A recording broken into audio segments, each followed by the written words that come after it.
Hey everyone, this is the LEGO Botanical Collection Plum Blossom set for August 2024. I got this set early. It's supposed to release on August 1st, but I was able to obtain it beforehand. Here's a look at the back of the box. It shows an alternate view as well as a comparison with the real thing, along with the dimensions right here. Let's open the box and see what's inside. So in this box, we got 3 numbered bags, with the first being the largest and the third being the smallest, as well as this instruction manual that we will not be using. We'll build this set without the instructions as usual. There is a QR code here to scan for points. And if we look at the back of the instructions, we can see the part list. So here's the part list if you're interested.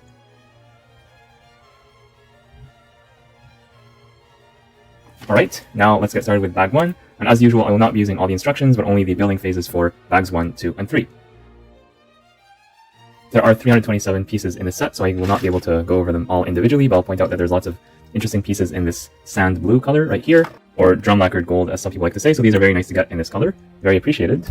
And this piece here, if you were into LEGO a few years ago, you might remember it as the Unikitty tail from the Unikitty TV series, and here it's been recolored in brown, so that's very interesting to see. It's pretty funny actually, but we've seen it recolored before and used in modular buildings and things of that nature.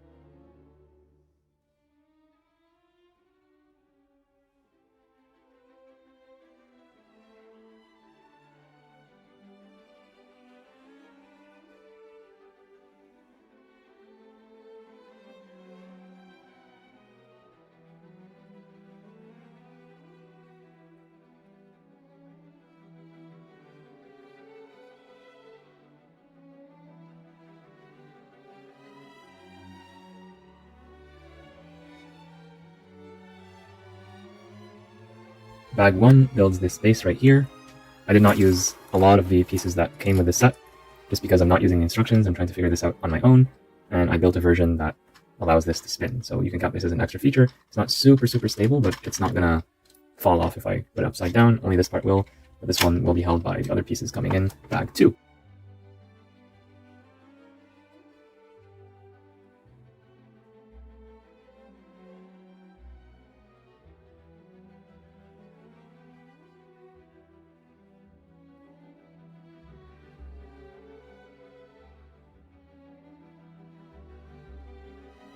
Bag 2 builds this first branch, which we install on one of the axles right here, like so.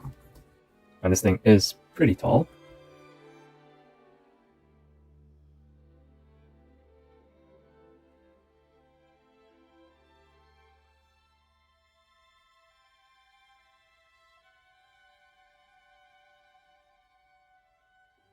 Alright, we are done with the build, and the last step in the instructions tells us to put these loose pieces right here to make this look more like soil. I will not be doing that, just so I don't have to deal with these pieces flying around everywhere. And I would recommend if you have small children at home, or if you have a pet or something, you do not want to put these pieces here, just because it's very easy for this to get knocked over and then these will be all over the place. You'll never find them again. It's going to be a big pain. I would instead recommend using these as part of your personal collection. They're good pieces to get, they're useful, they're pretty small and pretty inexpensive, but still getting them is better than not getting them. And I guess if you want to, you do have the option of putting them in here. I just think that's not necessary, but it doesn't take overall from the look, it doesn't take away a lot from the look of the build in general. So let's talk about that for a moment. First of all, let's talk about the size and scale. So I'll push it back just to make it completely in frame. And here's a random minifigure just for a size comparison. This thing is pretty large, with a height of 34 centimeters or 13.5 inches. That's nothing to sneeze at. In fact, it's taller than the box itself, which is impressive. And for $30 US, $40 Canadian, I do feel like you get your money's worth here. Yes, there's lots of small pieces up here, but there's also lots of large pieces at the bottom, including these very nice drum lacquered gold pieces. And it's rare to see so many in a LEGO set, especially at this price. The way I built the base, I did not use a lot of the pieces that were included in the set. In fact, here are all the pieces that I ended up not using, just because I did not want to use the instructions. So because of that, my base is a little bit wobbly. This thing can spin around, but it's true that I built the base without using a lot of those pieces, but it's still not going to go anywhere. It's still solid enough for display. This is not a toy for kids. It's a display model for adults. It says so right here on the box, 18 plus building set and not building toy. So I'm perfectly fine with that. So the base is good. I like the color scheme of brown, sand blue, and gold. It looks very elegant, very sophisticated, and I like the use of the Unikitty tail here as a base element. I would have never expected them to use this particular element here. That's some nice part usage. Gold piece is nice to get, but I said that already at least twice. And from the back, it's not very good looking, but at the same time, it's not super ugly either. When we look at the upper part, the base is the same front and back, so there's no issues there. But for the upper part of the model, this is not the best look from the back, and I guess the easy way to modify that would be to insert some of your own pieces here to add some flowers and stuff, maybe duplicate these flowers on this side, or maybe maybe having one of, oops, yeah, that's not held together very well. It's only held by a single stud right here. The other thing I was going to suggest is maybe having this other branch point this way. But the thing is, 4 of the flowers are on this main branch, with only one of them here. So this might make it look a little bit better, but still, there's a lot of stuff here that's not covered. So that's an imperfect solution, but still, it is an option if you want, and you can move one of those flowers over here, because after all, this is Lego. You can easily modify this and customize this to your preference or to your liking. And of course, looking at it from the front, it's pretty impressive. I really like these pieces are so commonplace in Lego, but it's nice to see them here being used as petals for the flowers. It's very nice to see like these round pieces just repeated again and again. Something about this really speaks to me. It's very simple yet very effective.